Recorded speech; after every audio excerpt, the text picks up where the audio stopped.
Bismillahirrahmanirrahim. Allahumma shalli ala sayyidina Muhammad.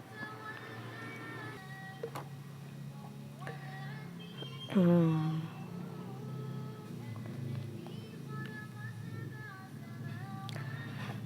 jadi kemarin apa ya? Sekali lagi sih mengingatkan tentang tahanan Palestina yang akan segera dieksekusi.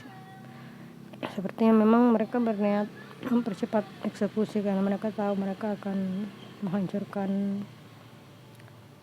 menghancurkan Zionis secara negara. Bahkan mungkin dalam penghancuran Zionis nanti, dalam artian tanah Syam yang diambil Zionis ya, itu mereka akan menghancurkan Masjidil Aqsa mungkin di situ. Karena mereka memang berniat menghancurkan negara Zionis dan Amerika secara bersama-sama.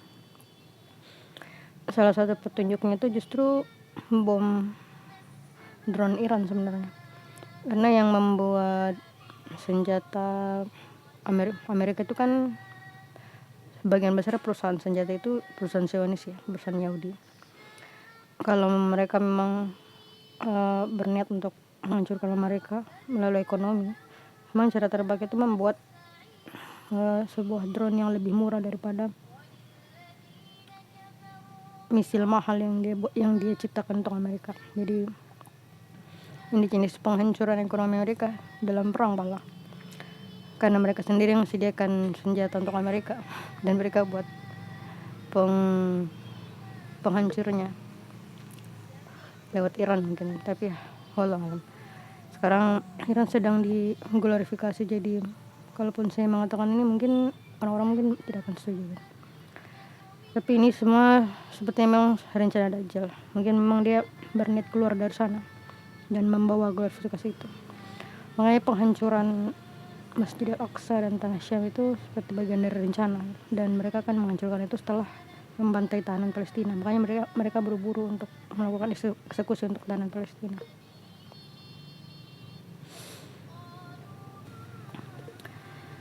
Jadi saya berharap terutama untuk para lelaki Syam agar bisa bersatu untuk menyelamatkan para tahanan Gaza, terkhusus untuk Ahmad al-Shara, pemimpin Suriah. Sebagaimana kamu menyelamatkan para tahanan di Suriah, saya harap kamu mau membantu pejuang-pejuang Gaza untuk menyelamatkan tahanan Palestina dari eksekusi. Dan saya harap kamu mau memikirkan tentang memberikan hak kepada seluruh lelaki, terkhusus untuk lelaki Syam, karena Syam akan menjadi contoh untuk kita semua, agar semua lelaki Syam itu berperang dan mereka dipergilirkan dalam perang itu. Berikan kembali hak para lelaki untuk berperang agar kita mampu bersatu melawan kezaliman dan menegakkan Al-Quran. Wallahu a'lam. Hal kedua yang saya bahas tentang Wakanda ya. Kemarin saya mendengar, tapi yang saya dengar itu podcast yang membantah itu. Podcast yang membantah itu, alhamdulillah sudah dibantah. Dan saya bersyukur orang-orang yang membantah para ustadz-ustadz yang selalu menjual ayat-ayat Allah dengan harga murah itu semakin banyak sih, bersyukur. Jadi dia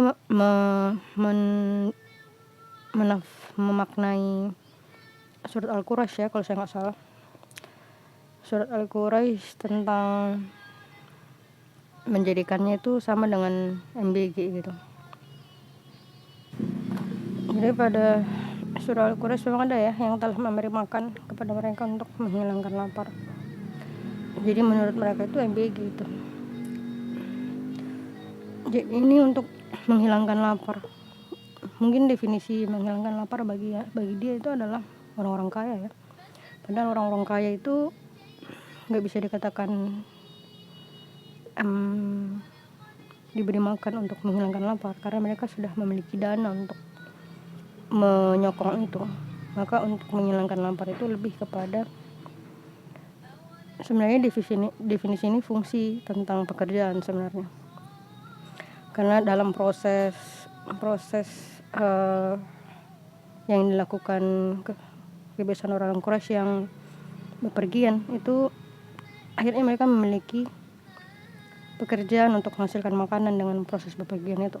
Jadi ini sebenarnya justru maknanya itu lebih ke pekerjaan. Akhirnya mereka punya pekerjaan yang bisa mendatangkan mereka makanan. Itulah proses bepergiannya orang-orang Quraisy. Sedangkan MBG ini jelas menghilangkan pekerjaan ya. Jangankan menghilangkan pekerjaan, mereka bahkan membuat gaji guru honorer itu semakin sedikit gitu.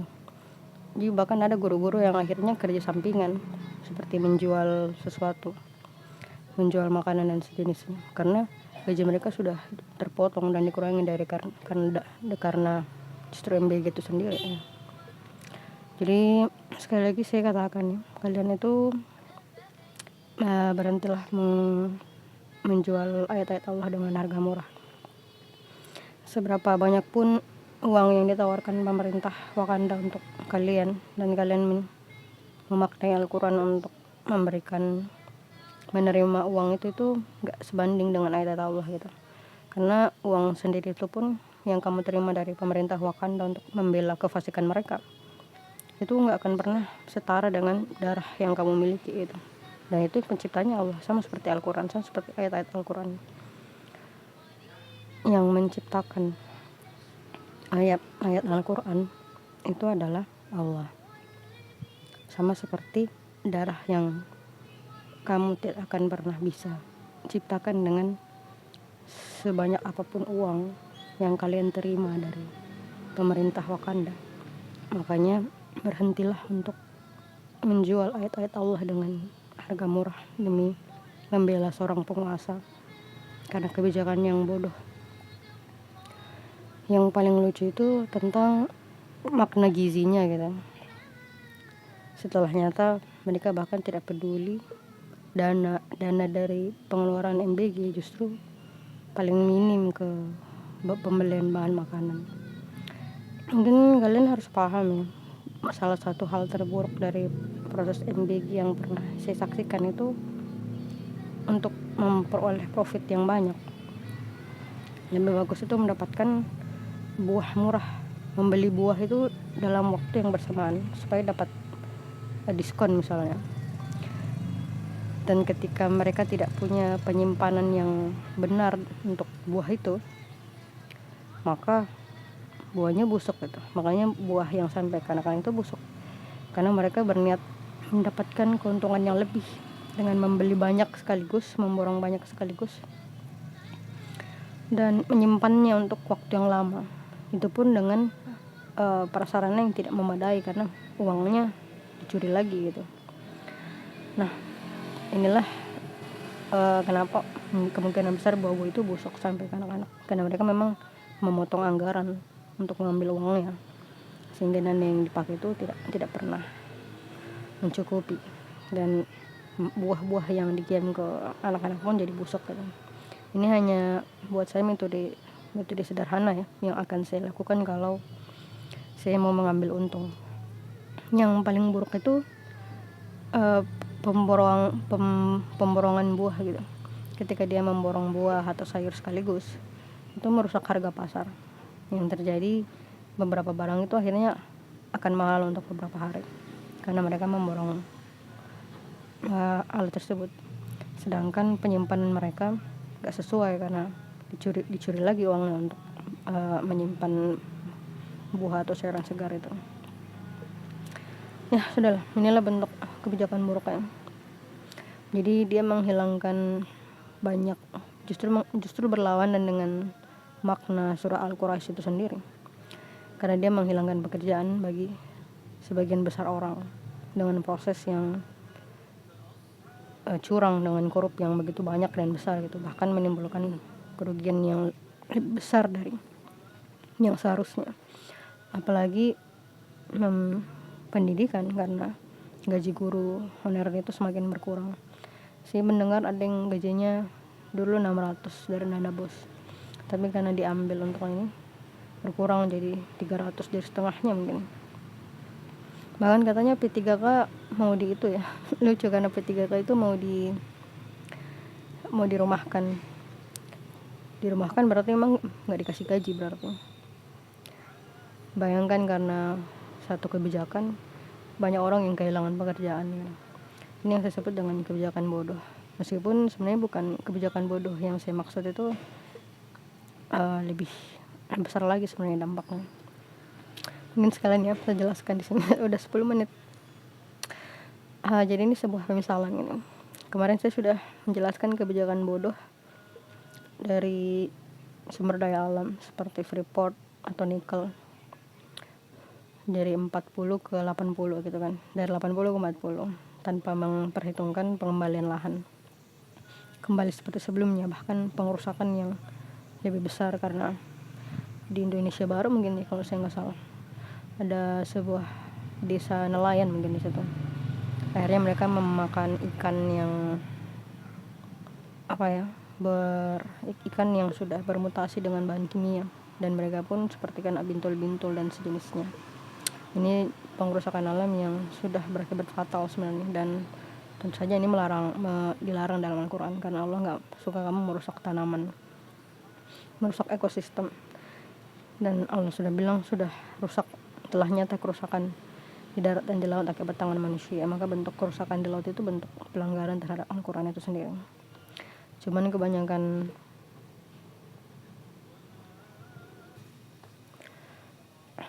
orang fasik itu menjual ayat-ayat Allah dengan harga murah. Mereka tidak peduli dosa yang akan mereka tanggung di hisab nanti.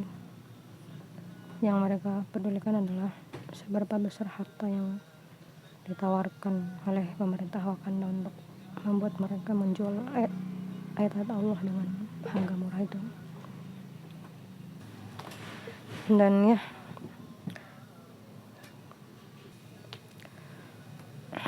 jadi ya begitulah.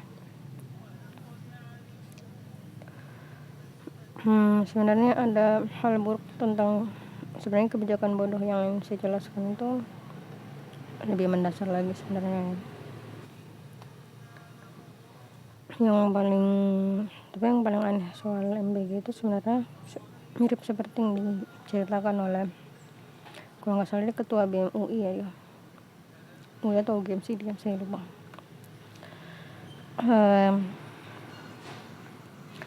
Yang paling aneh itu sepertinya misalnya supirnya mendapatkan gaji yang lebih besar daripada guru honorer gitu, daripada guru. Dengan kata lain, mereka ingin memberikan pengetahuan ke kita bahwa guru honorer itu bukan pekerjaan yang pantas untuk dilakukan. Dan yang paling lucu itu tidak semua supir mendapatkan gaji seperti itu, hanya supir MBG. Ini seperti mereka membuat sebuah pernyataan bahwa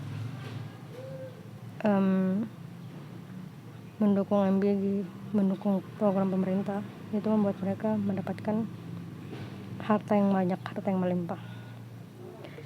Dan ya seperti yang dibilang ketua BEM itu, wujud supaya di 2029 mungkin ya dia terpilih lagi, sama seperti ketika orang-orang yang mendukung dia di 2024 itu ya akhirnya mendapatkan harta melalui program MBG ini.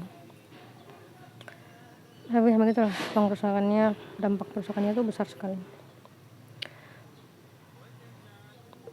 Dan inilah yang justru berlawanan dengan surah Al-Quraisy tadi, karena dia menghilangkan justru banyak pekerjaan, apalagi ketika mereka tidak menghargai pendidikan,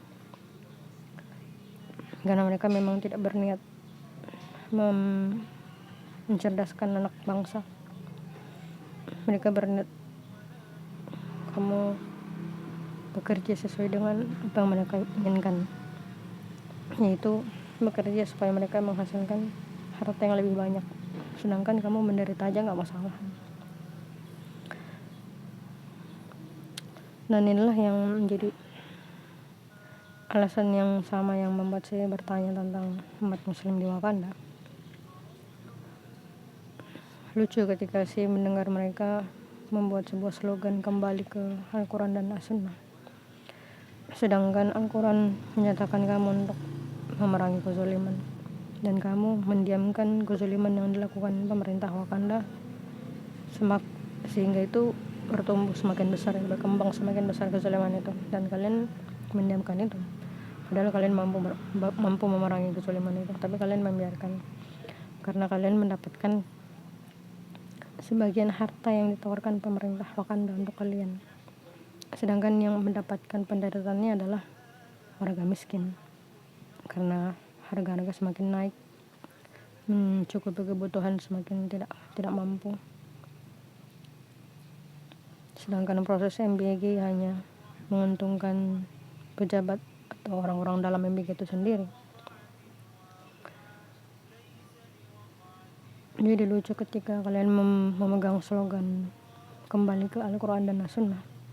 Apakah dalam Al-Quran Allah memerintahkan kamu untuk mendiamkan kezaliman sampai dia berkembang semakin besar, dan kalian hanya perlu menyuarakan itu dengan suara kalian, padahal kalian mampu berperang dengan kekuatan kalian? Kan tidak. Dalam Al-Quran, gunakan seluruh kemampuanmu untuk berperang, perangi kezaliman, perangi orang-orang yang melakukan kezaliman. Telah nyata Allah mengatakan orang yang melanggar hukum-hukum Allah itu orang-orang yang zalim. Karena itulah bentuk ketidakadilan ketika kamu tidak melaksanakan hukum Allah dalam Al-Quran. Ketika seorang ibu yang anaknya mati karena dipukul helm oleh seorang polisi meminta hukuman mati sebagai kisas, apakah itu dilaksanakan? Ketika seorang ibu ditabrak dengan iring-iringan tentara Wakanda, padahal itu dari jauh harusnya sudah kelihatan ya, dari jauh diserempet juga sampai meninggal dengan mengenaskan. Dia merusak nilai hukum dengan membiarkan Wapres Wakanda muncul dari pengerusakan konstitusi, tingkat hukum tertinggi di Wakanda. Bahkan ketika kemenangannya pun diproses MK oleh Pak Anies, tentu karena ada hal yang tidak beres di dalam, dibiarkan. Sebenarnya kalian gak pernah menegakkan Al-Quran, kalian gak pernah kembali ke Al-Quran dan As-Sunnah, karena kalian merasa bangga dengan ketenangan dan kenyamanan yang kalian miliki karena penawaran yang diberikan oleh pemerintah Wakanda kepada kalian untuk diam. Makanya ayat Al-Quran yang membahas tentang orang-orang yang mampu hijrah tapi dia tidak hijrah, ini seperti kalian yang menyatakan mau kembali ke Al-Quran dan As-Sunnah. Kalian mampu memerangi kezaliman dengan kekuatan kalian, tapi kalian tidak mau, dan kalian biarkan kezaliman dan dari kebijakan serampangan yang dibuat pemerintah mengakibatkan pengerusakan dan kelaparan bagi orang-orang miskin. Kalian biarkan, padahal kalian mampu memerangi mereka. Justru kalianlah yang nyata-nyata melanggar Al-Quran. Kalian tidak pernah kembali ke Al-Quran dan As-Sunnah. Kalianlah yang melemahkan diri kalian yang sendiri karena kenyamanan yang kalian rasakan atas kebijakan pemerintah yang supaya kalian diam dan tenang. Apakah itu yang dikatakan kembali ke Al-Quran dan As-Sunnah? Jelas bukan ya, buat saya itu bukan. Jadi saya selalu bahagia ketika kembali ke Malik Yaumiddin kembali ke pengisaban. Maka untuk semua para aktivis yang terus-menerus berjuang menegakkan keadilan, semua orang miskin yang merasa kelaparan karena kebijakan pemerintah yang serampangan, silahkan tagilah para ulama, tagilah para ustadz yang mampu berperang memerangi kezaliman mereka, tapi mereka mendiamkan itu. Tagilah mereka dihisab nanti kepada Allah, dan saya akan menagih keimanan mereka di hisab Allah. Yang saya pertanyakan di hisab nanti adalah keimanan mereka. Saya akan menjadi salah satu orang yang mempertanyakan keimanan mereka di hadapan Allah nanti. Karena menurut saya keimanan kalian itu palsu gitu. Sebuah kepalsuan yang nyata. Dan ya wallahu alam, kalau kalian ingin berdebat di hisab juga yang jelas terlambat ya terlambat, tapi ya sudahlah. Alhamdulillah Rasulullah SAW mengatakan Imam Mahdi akan membawa keadilan di seluruh bumi bersama Nabi Isa alaihissalam. Alhamdulillah, meskipun saat itu menuju proses itu adalah sesuatu yang sangat berat dengan pembantaian di mana-mana,